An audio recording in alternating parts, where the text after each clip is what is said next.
What's happening, Coordination? Got a really fun episode for you today. I've got an episode with Gregory Landua, the founder of Regen Network. Gregory is a true OG, having worked on local currencies in 2009 and following Bitcoin and peer-to-peer money since its very inception. We talk a lot about local currencies on this episode, talk a lot about the lessons that financial capital can learn from living capital, things like climate and biodiversity and diverse ecosystems of animals and plants in the animal kingdom. Gregory has informed a lot of my thinking about the space. He published this piece back in the early 2010s about the 8 forms of capital, basically going from financial capital to also intellectual capital, experiential capital, cultural capital, social capital. And I just think that it's really created a vocabulary for me to understand the regenerative world that is being created in the crypto space. So 8 forms of capital is Gregory's work, and it's very foundational to my thinking about regenerative cryptoeconomics. We talk about a high functioning automatic, which is just basically how do we make the automatic or the default decision that economic actors make regenerative for public goods and for our communities. We talk about how humans can be a regenerative keystone species for planet Earth. Keystone just basically means the species that all other species depend upon, and that's the keystone species. We talk a little bit about robust and healthy ecosystems and what financial capital can learn from living capital in this episode. So, Coordination, this episode was one of my favorites that we've ever done, and I am really excited to bring it to you today. Without further ado, I bring you Gregory Landua, the founder of Regen Network. When you shop for plane tickets, you probably use Kayak, Expedia, or Google to compare ticket prices. So why would you limit yourself to just one exchange when you trade crypto? When you make your trades, you want to make sure you're getting the best possible price on your trade, and that's why you should be using Matcha. Matcha has smart order routing that splits your trade across all the various liquidity sources in Ethereum, and is also operational on Polygon, Avalanche, Binance Smart Chain, and other chains. Trading on Matcha is super easy because it pools the liquidity for me in a single, easy-to-use platform and allows me to make limit on-chain orders. So you can set and forget your DeFi trades, and they will go through automatically while you're away. So when you're making a trade, head over to matcha.xyz/bankless and connect your wallet to start getting the best prices and most liquidity when you trade your crypto assets.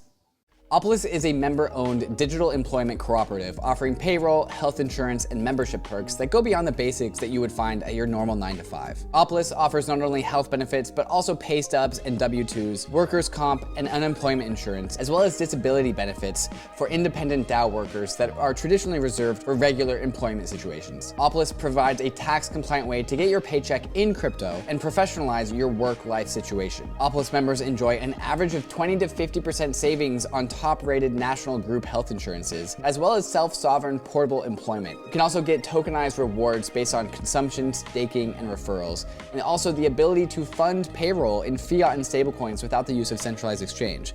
You can also receive paychecks in fiat and whitelisted digital currencies.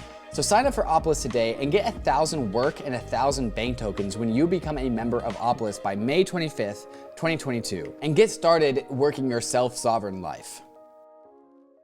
Hey, Coordination. I'm here with Gregory Landua, the founder of Regen Network. What's up, Gregory? Yo, Kevin. Awesome to be here. So glad to have you. You have a really deep history in building regenerative stuff, and I'm curious to pull on that thread. Can you tell us how you got into crypto and how you founded the Regen Network? Yeah, totally. Well, so, I definitely stumbled across crypto first, back in probably like 2009 or so, when I was pretty deeply engaged with a bunch of alternative and complementary currency work, like local currency work, local exchange trading systems, time bank work. And I ran across the Bitcoin white paper, and that was, like 2008, crisis. And during that whole time, I had been doing a lot of community organizing, actually in a very, quirky, strange part of Middle Tennessee, Summertown and Hohenwald. And we had been convening kind of in a pretty traditionally thought of as a very conservative part of the United States. We'd been convening politicians and business owners and farmers around this concept of relocalizing and regenerating the economy. And, and during that whole sort of like arc of my life and my career, I stumbled across Bitcoin and was really immediately interested. And I actually remember sitting around a campfire with some, pretty hardcore, like deep green resistance sort of bioregionalists talking about if Bitcoin could provide us some hints around what relocalizing and having bioregional currencies reflective of ecological health might look like, and having Right. fun arguments and conversations about it way back then, and like right Right. at the dawn of the crypto era, really. Yeah. Can I pull that thread a little bit? Not to take us on a tangent, but I'm curious what you see as the upside in the work you're doing with local currencies. Does it allow communities to represent their values in a little bit more of a high resolution way? Like, what's exciting about local currencies to you, bioregional currencies? Yeah, I mean, I consider money to sort of be a root protocol for social Mm, coordination, and mm, how we define the process of the social construction of value. I mm, would define as a basic human right. I think, if you look back to the dawn of history, there's a really amazing mm, book, Debt: The First 5,000 Years by David Graeber, his recent book, The Dawn of Everything. All of your listeners should mm, read these. They're really foundational in mm, understanding the plurality and multiplicity of different types, units of account, forms of mm, currency that different cultures over millennia have created for their own cultural context. And so I've mm, always been really passionate about this concept of relocalizing that process of the social construction of value, and sort of, mm, maybe a nested Dunbar kind of scale, mm, where you really need to participate in asking questions about how you're mm, reflecting value, in order to anchor it in a more mm, holistic sort of health. And the more that it scales and the more abstracted our money gets from our culture, the more challenging I believe it is to have our money systems be interwoven with the generation of public goods, essentially, mm, because it just gets so abstract that the games that we play around the economy mm, kind of get further and further from something that accounts for, I guess, mm. a healthy society. I see. Okay, got it. So that localization, I can almost sort of imagine a. I think in the United States there used to be different state currencies, and I'm wondering what it's like, what it would be like in a hyper connected age to have a bunch of local currencies that represent local values, but then maybe there's like a Uniswap pool to some sort of global, more commoditized currency, and what kind of interplay that creates between.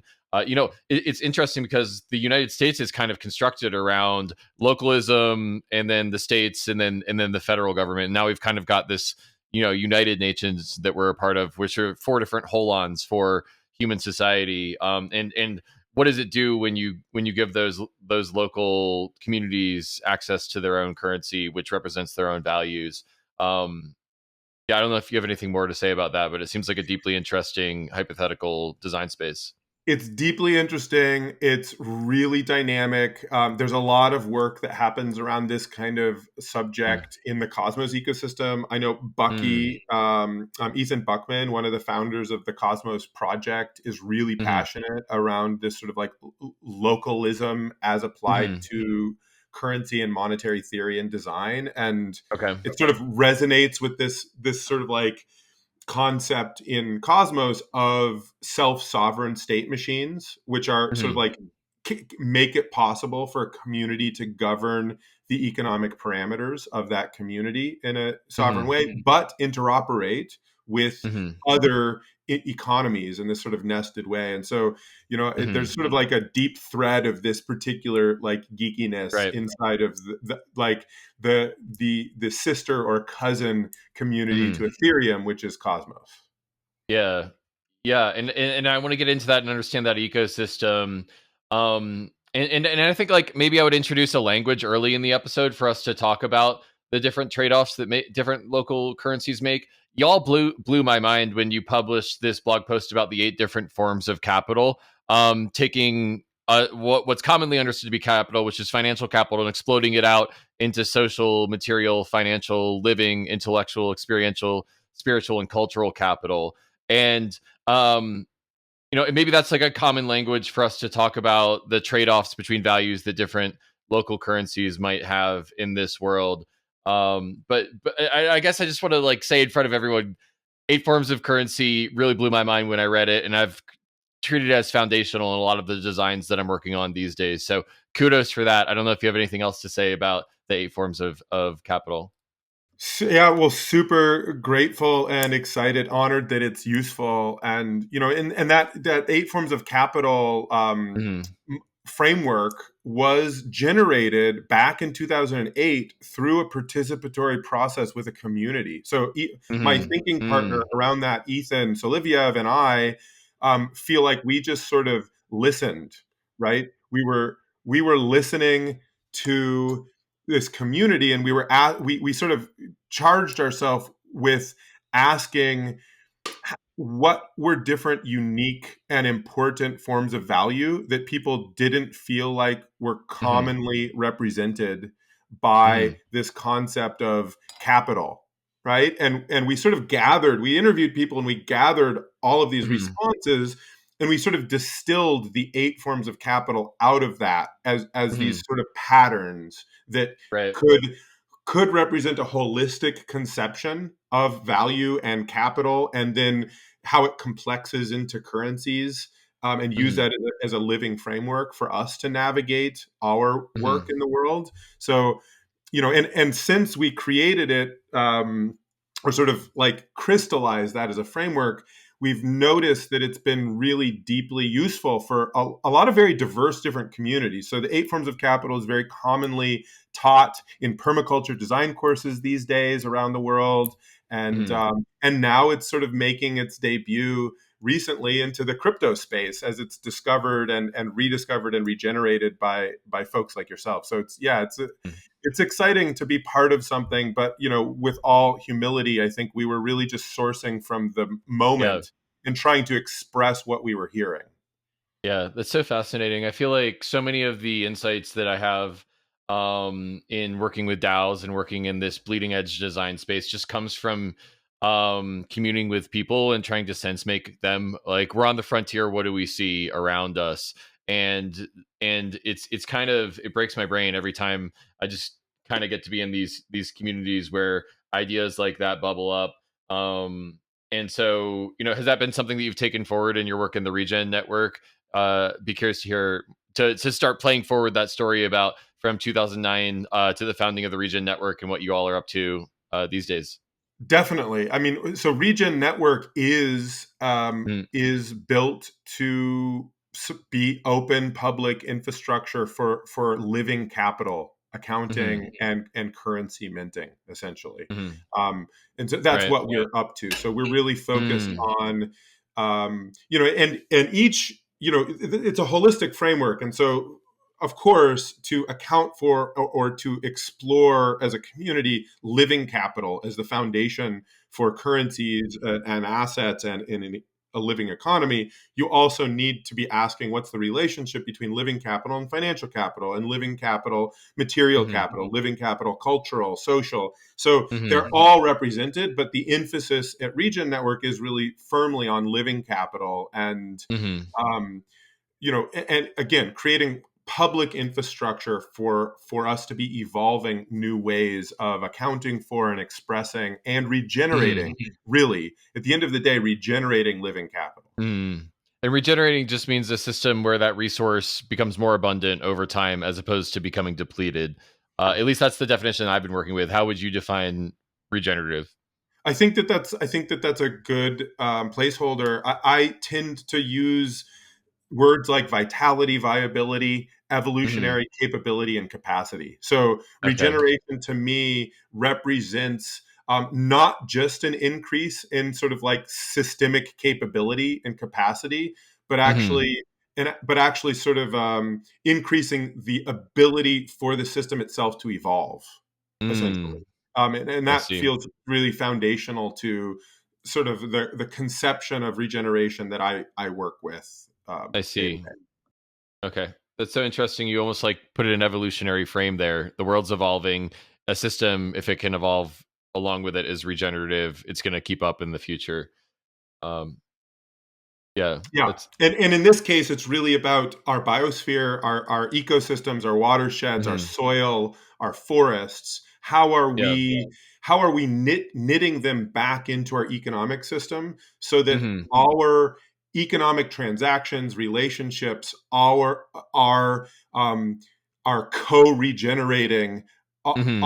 our culture and our society, our economy with the greater than Yeah. human world, with the larger ecosystem. And I come from a permaculture background myself. You know, my Hmm. vocation in previous to Web3 Yeah. crypto sort of blockchain world was Hmm. doing what I think you could broadly consider permaculture design, Hmm. implementation, and there's a great definition by a really awesome sort of permaculture researcher named Hmm. Rafter Sass Ferguson of Mm. permaculture, which is the art and science of meeting human needs while increasing ecosystem health.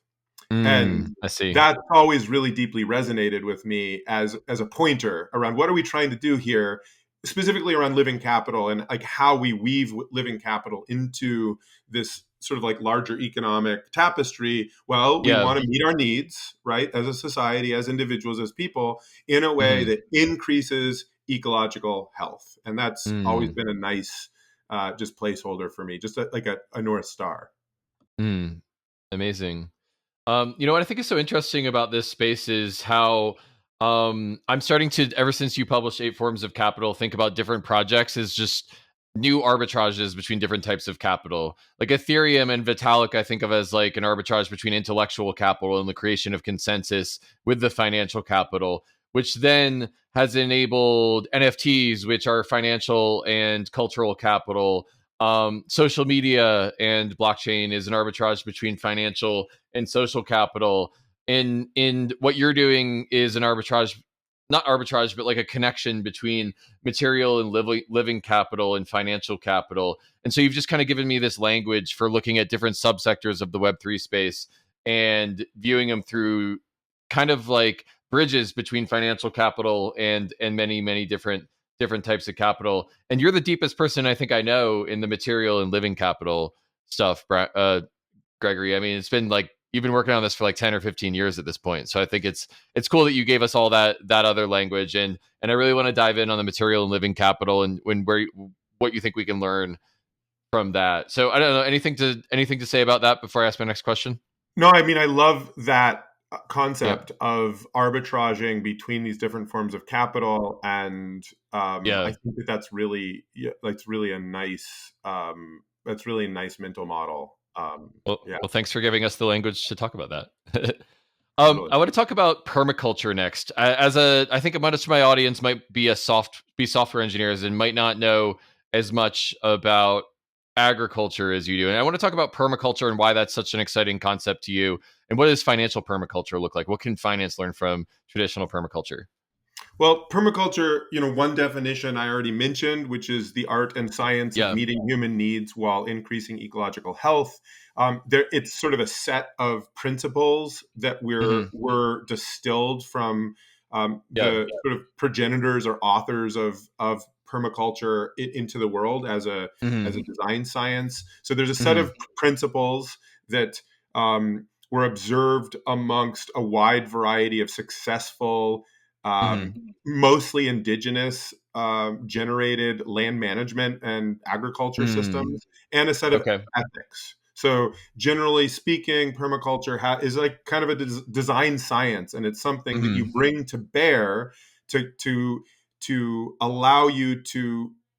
In most cases, it's people designing the built environment or agricultural systems. So living Hmm. and material capital systems, you know, and people are thinking about nutrient cycles, and they're thinking about Hmm. catching and storing water and renewable energy, and they're thinking about Hmm. diversifying cropping systems. And my specialty in Right. that whole world was really centered around agroforestry and Mm. agriculture and those systems. And I did a lot of work kind of doing multi-enterprise business planning, because one of the things you start to, when you get permaculture pilled, you start to see, you know, that diversity is really a key to regeneration.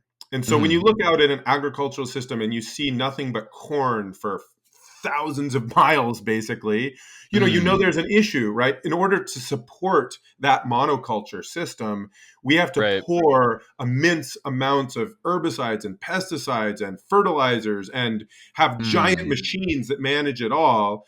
And it wants to grow back. It wants to grow. The weeds are nature trying to re-diversify it. And so we're fighting these weeds all the time. Well, permaculture is kind of almost Taoist.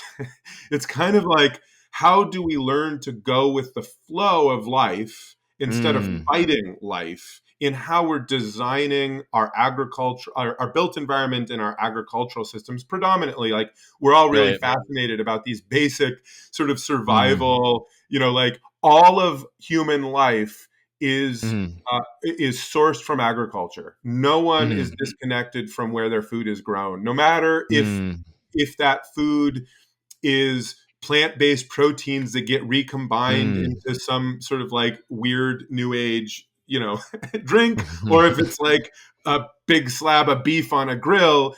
Either way, it is coming from the earth, right? And so we permies are super earthy. We're super earthy, practical folks, just kind of wanting to engage at that nexus of the process of humans extracting value from living capital, right? We need to eat. We need to have fuel, food, and fiber. And permaculture is, it's a process to explore how to go about extracting value in a way in which the relationship is regenerative, in which that ecosystem is increasing in health. And I would sort of, before I stop with my monologue, I would invite all of your listeners who may be more on the sort of software engineer spectrum of things to consider that a couple of facts.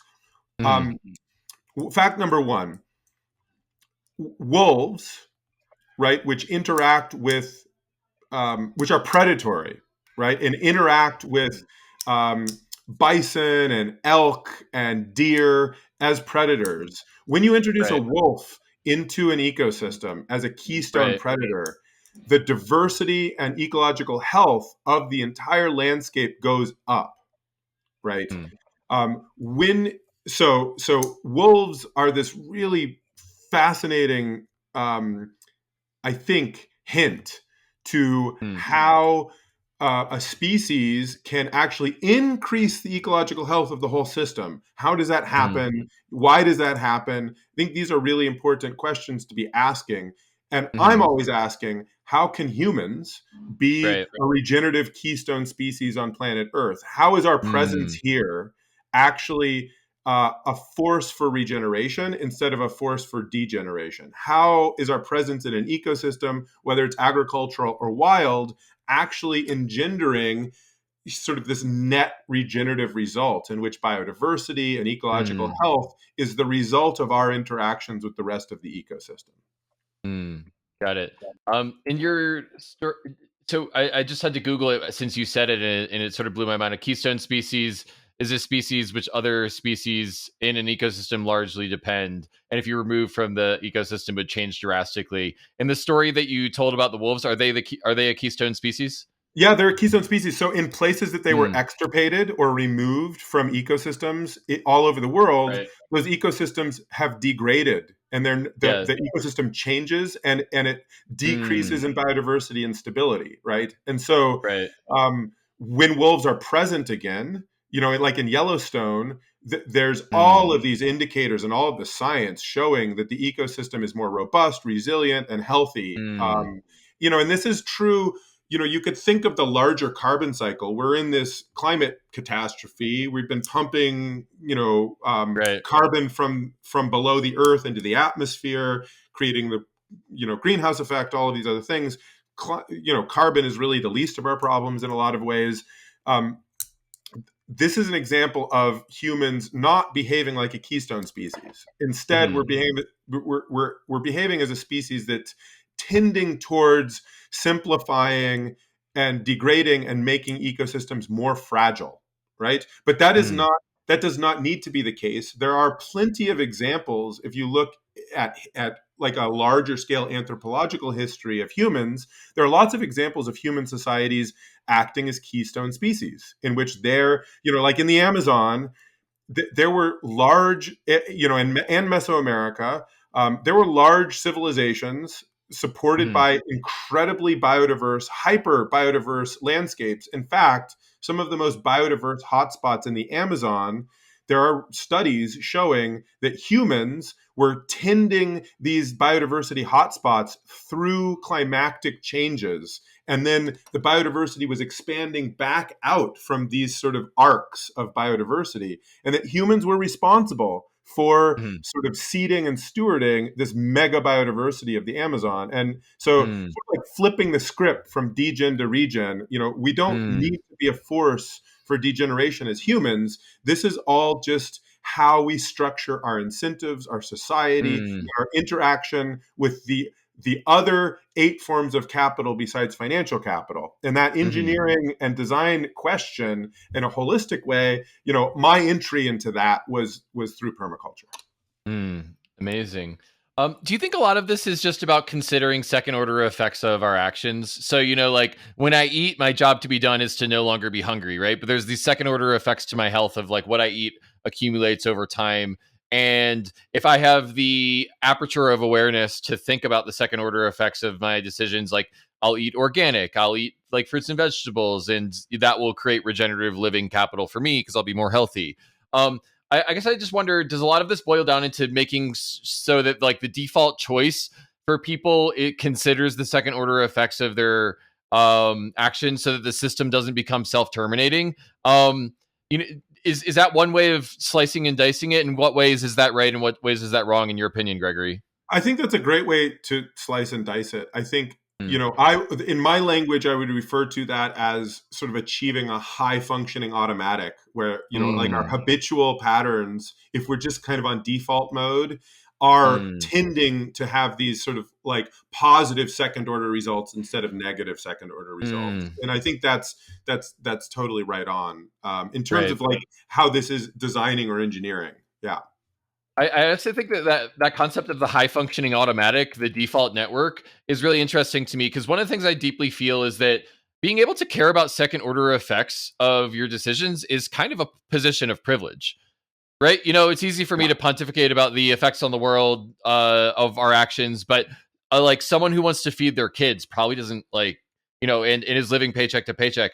Like it's hard to get them to care about the second order effects. So one of the questions I always have is, how can we bring the high functioning automatic or the automatic to be more of a high functioning automatic? Because I think it's too complicated to make the case to people when they're just trying to get that job to be done that they should care about the second order effects. Do you have any Totally. pushback on that or feedback on that? How do you think about that? Well, I mean, it generally jives with my perspective, which is that, if we're trying to rely on individuals making, in quotes, the right choice, Mm, what we're relying on is like a moralizing argument in which, mm, people are recreating the prisoner's dilemma, right? And mm, time after time, day after day, where they have to take mm, care of themselves and they got to play this game and they got to feed their kids, they got to feed themselves, they got to take care of their mm, family.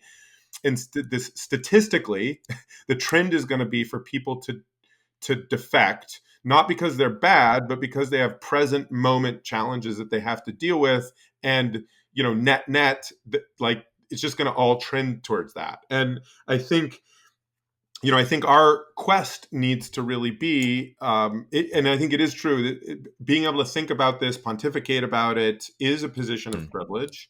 And I mm, think we do need to be thinking about how do we create transparent, non-manipulative, non-coercive, high-functioning mm, automatic, where people can opt mm, in to a high-functioning automatic, where mm, when you're making that day-to-day decision on default mode, or and I think another thing that's really important here to consider is that people, oftentimes people defect not because they're bad, meaning defect on like the public good, not because they're bad, but because they're getting put in a situation where they have short time preference in an economic decision. They got to get what they can get right now.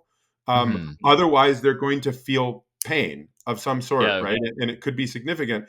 And we need to, like, as a society, this like first order and second order effects, short time preference and long time preference, really, we need to realign economic incentives, right, for short term decision making and long term outcomes. And that question about how we do that in a high functioning automatic, I do think is like the big kind of like quest we're on together with when you take the green pill and when you're engaging in regenerative crypto economics. I think that's a big part of what we're all up to.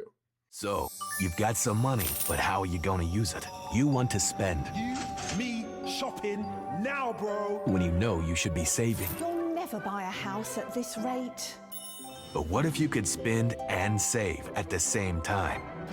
For the enlightened kind, with inquiring minds, a new world awaits. Set yourself free with completely flexible, self-repaying loan technology. Supported on desktop and mobile.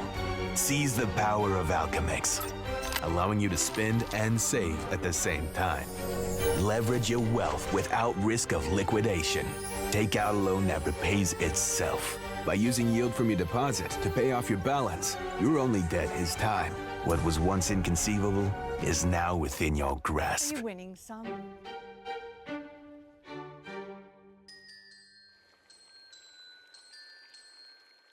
If you're trying to grow and preserve your crypto wealth, optimizing your taxes is just as lucrative as trying to find the next hidden gem. Alto IRA can help you invest in crypto in tax-advantaged ways to help you preserve your hard-earned money. Also, Crypto IRA lets you invest in more than 150 coins and tokens with all the same tax advantages of an IRA. They make it easy to fund your alternative IRA or crypto IRA via your 401k or by contributing directly from your bank account. There is no setup or account fees, and it's all you need to do to invest in crypto tax-free. Let me repeat that again. You can invest in crypto tax-free. Diversify like the pros and trade without tax headaches. Open an Alto Crypto IRA to invest in crypto tax-free. Just go to altoira.com/bankless. That's ALTOIRA.com/bankless and start investing in crypto today. I guess I want to pull that thread a little bit further, and I know that we're going like deep down the rabbit hole, but I feel like this concept of the high functioning automatic is deeply important.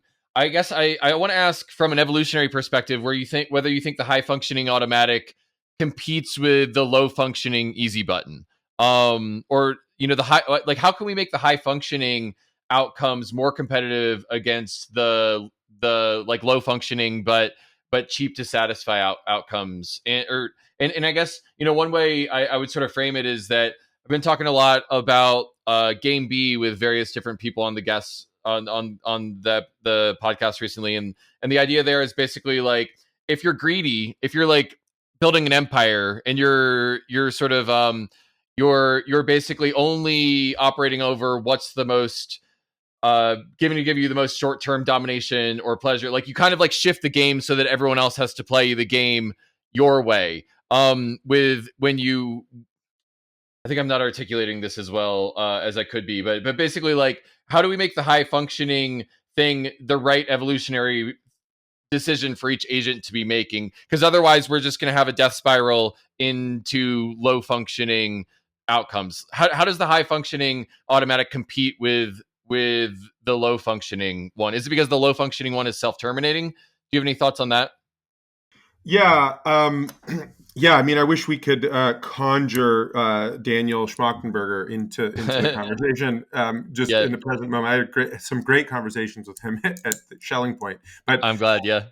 But I mean, it's hard. There's a hard question to answer in like a single. I think that's a really hard question to answer singularly, or in a phrase, or I think it requires some nuance, and It's I'll do my maybe best.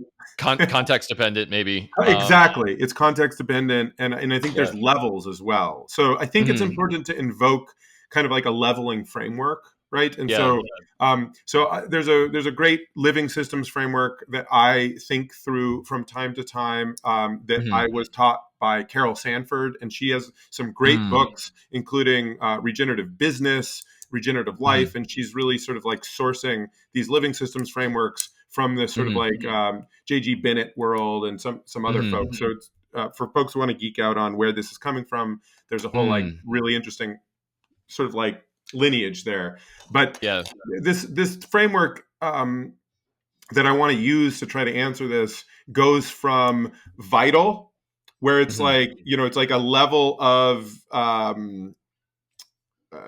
like the fight or flight, Mhm. like, Right. it's survival, like the Right. survival mode, right?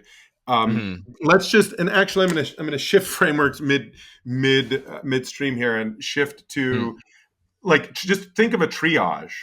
How do Mhm. we, there's what are the levels when there's an injury that takes place Mhm. in order to Mhm. sort of like get back to health? So Mhm. before so first you have stabilize, right? Mhm. Like if you ever did a wilderness first responder or EMT or anything like that, you find Mhm. somebody who's injured, you just have to stabilize them. You can't, you need to staunch the flow of blood, or you need to get their feet Mhm. up, or you need to stabilize their neck, or whatever it is. You don't really do Right. much. You just like minor Mhm. intervention, right? This vital level, minor intervention. The next level Mhm. up, you've identified, you're like checking things out while you're stabilizing, you're triaging. Then you can operate, and you can Mhm. make some intervention, and you can like maybe stitch them up or set their leg or whatever it is. Mm. And if you go up another level, you're Mm. thinking about improving. So maybe you've Mhm. stabilized, you've operated, now you're in rehab or whatever. Mhm. You're like, okay, like time has gone by, you're trying to like Mhm. improve your strength or like your mobility or whatever it is. And it's only once you get past that level that you could start to think about, maybe Mm. regenerating, right? Right. Where something new is coming to be. Okay. So Mhm. like thinking through this, this multipolar trap, which maybe Mhm. listeners have heard if you've been releasing stuff in sort of Right. from the Game B world and Daniel Yeah, yeah, Schwartz, yeah. right? Mhm. We're all in this scenario where, oftentimes the survival, or at least the best economic move, is to sort of like defect from other people. And Right. Yeah. that same that same thing happens on just like a normal scale with just like people's livelihoods, their day-to-day life, Mhm. the products they choose to buy, Yeah. taking the shortcuts. But it also is playing out writ large at a geopolitical level where, Mhm. you know, this sort of game could result in all of us being killed in nuclear oblivion or biological Mhm. war, or, whatever it is, right? So it's sort of like, it's just a whole fractal mess. Mhm. We have to ask the question, how does the second order or long game, how does the long game, I'll just call it the long game, how does the Mhm. long game compete when you're in survival mode, when you're needing to stabilize, right? Mhm. And how does it Right. compete when you're in operate mode? And how does it compete Mhm. when you're in improve mode? And how does it relate at Mm. regenerate? You have to answer it at each of those four different levels. So you can't, it's like we have to get out of this flatland thing and realize that different people at different moments and different scenarios are operating at different levels. And so, I think, you don't actually have to win at the sort of that first vital Mhm. sustaining level where it's like fight or flight. You just have to Mhm. not lose, Right. right?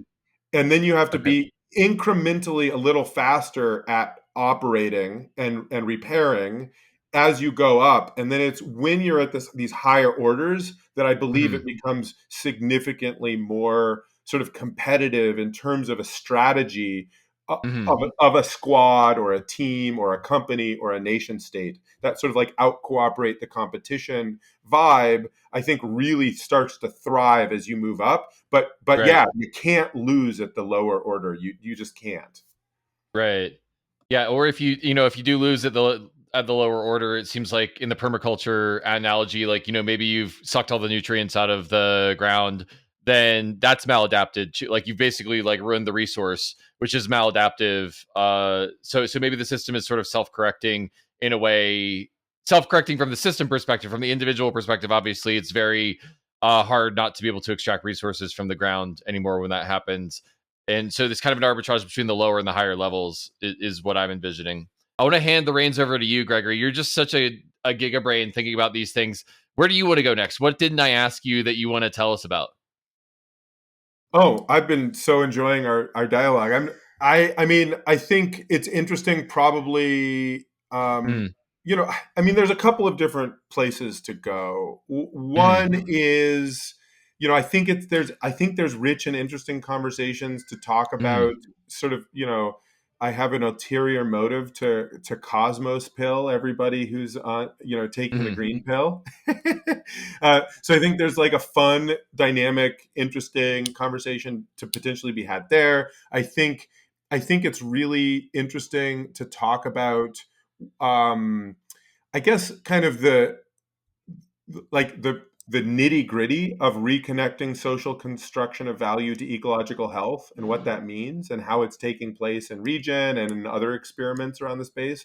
That's mm, another really interesting topic. And maybe sharing with listeners a little bit about what's alive right now in Regen Network and what we're doing and mm. who we're collaborating with and how that's affecting the real world. So those are sort of three different threads, I suppose. We could choose one or more. Nice. Well, yeah, let's sort of go down the Regen Network rabbit hole. How can people get involved? What are you all up to? What's exciting that's on your roadmap that y'all are doing? Yeah, so right now we're just in the process of launching Nature Carbon Ton, which is a Mm, on-chain carbon standard that we participated with the Toucan team, which is really cool group of folks to sort of bring into the world. And the first mm, place that the Nature Carbon Ton showed up on the first chain was Polygon. Now we're mm, working on sort of multi-chain standard and bridging, and mm, it's going to be showing up. It has already showed up over on Regen Network and in the IBC mm, world, so the inter-blockchain communication enabled mm, part of the blockchain sort of like universe. And yeah, it's really exciting because it enables us to be bringing an off-chain asset, these carbon credits, on chain, mm, and then using them as sort of a green money Lego so that people mm, can start to, offset NFTs or go long on carbon or, use it as collateral in new stablecoin experiments, etc. So mm, it's sort of like it meets the DeFi and NFT communities where it's at with a present moment asset with off-chain value and market and validation, which is kind of cool in and of itself.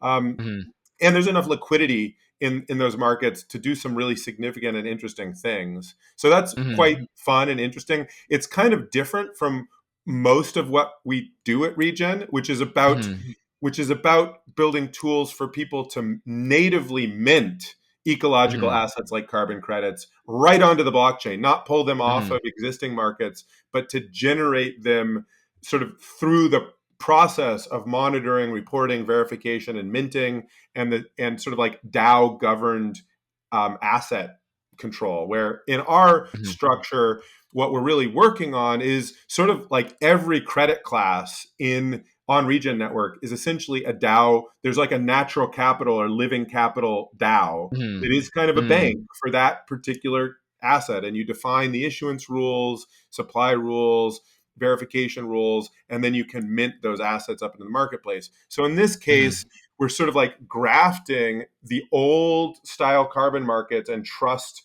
relationships and giving that an on-chain identity so that this can flow mm, through as as a carbon asset, and it can be used in mm, experimentations while we're also doing this like kind of bigger, heavier lift around natively Web3 ecological assets. mm.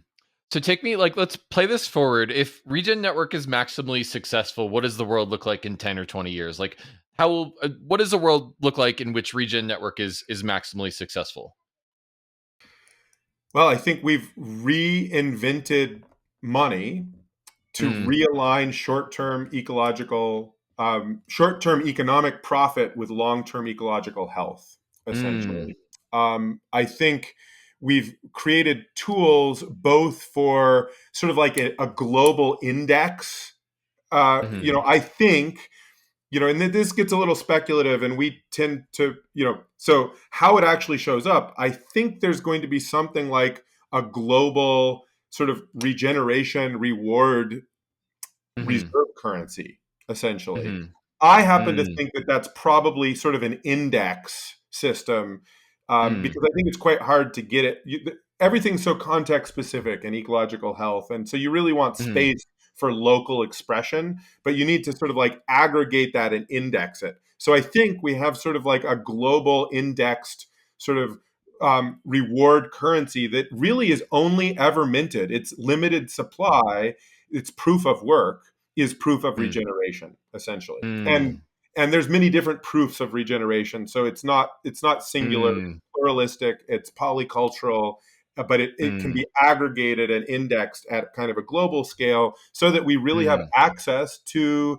units of account and stores of Right. value that represent ecological regeneration. And I think as that becomes true, this short term sort of short termism, right? And this prisoner's dilemma that we've been talking about, I think it changes because the short term economic incentives radically Mhm, transform if this way of expressing value is ubiquitous. And I think, mm, then I think we have a society in which the high functioning automatic is mm, ecologically regenerative, and it's not a moral or ethical imperative for people to like strive to be in balance with the biosphere. That is simply how our society is functioning, and we can point our aesthetic, moral, and ethical problem solving to deeper human issues mm. instead of like the existence of our species on the biosphere.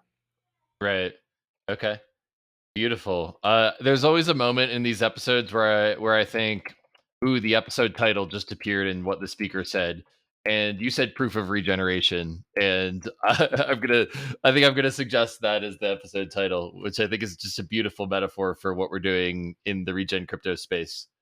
Yeah, Um, and like more on that. I mean, I think early on we really tried to nail a specific proof of regeneration protocol, right? mhm, And regeneration is such a context specific, place specific, especially when it comes to living capital, right? mhm, That having a singular proof of regeneration protocol felt, at least at that moment, and I think still, a little mhm, out of our reach in terms of the mechanism design. And so mhm, instead, I think this is like a nice segue into like sort of like Regen Network's thesis, I guess, is that mhm, we really are trying to create a community committed to creating many different proof of regeneration protocols.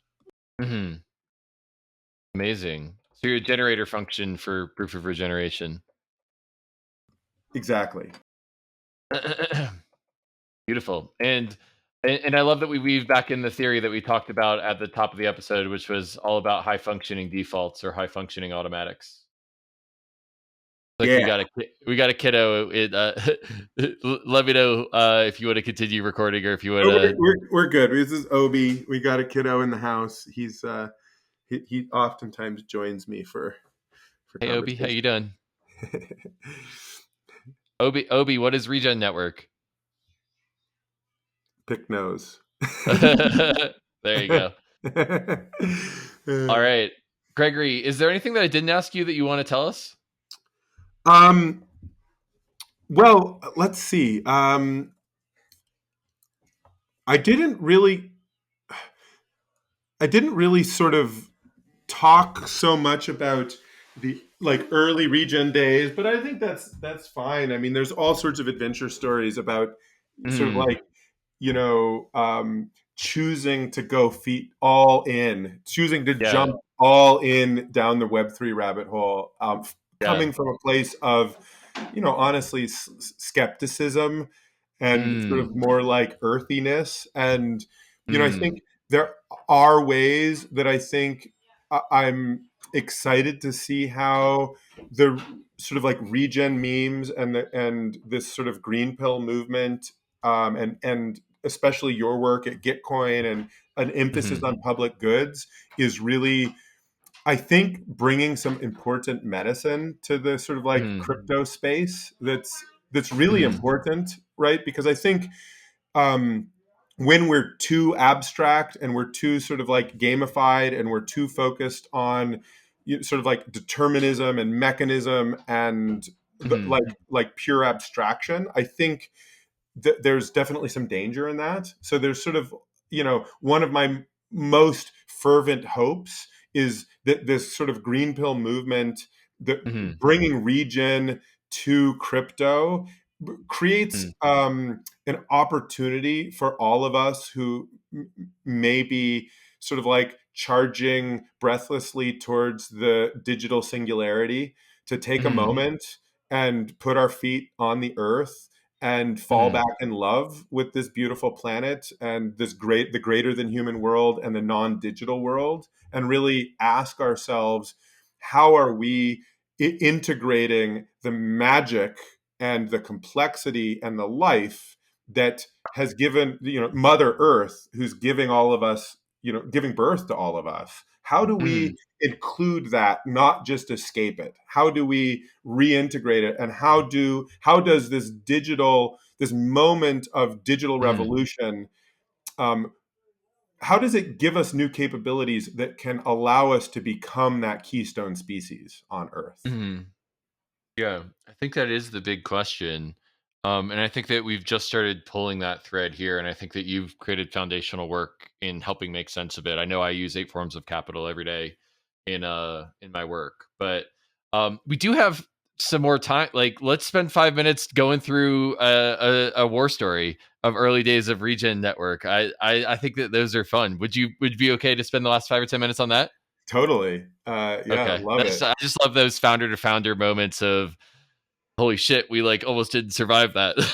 I mean, it was um, arduous. It was arduous in the yeah, early days. I think, yeah, and especially for us, we started in early 2017 and, started cranking away on a white paper, started our sort of technical roadmap.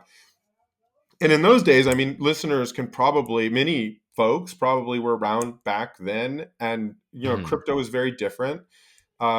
It was the era of like crazy ICOs and, mhm, white papers, nothing but a white paper and like a good, I guess, yeah, marketing game, and $200 million later or whatever. It's like, it was yeah, really, really crazy. And we decided that wasn't really our vibe. And so mhm, we were like, yeah, this is probably not gonna work for mhm, what we want, because the problem is hard enough that we can't, like, there's just multiple dimensions of that didn't feel like the right way to approach it.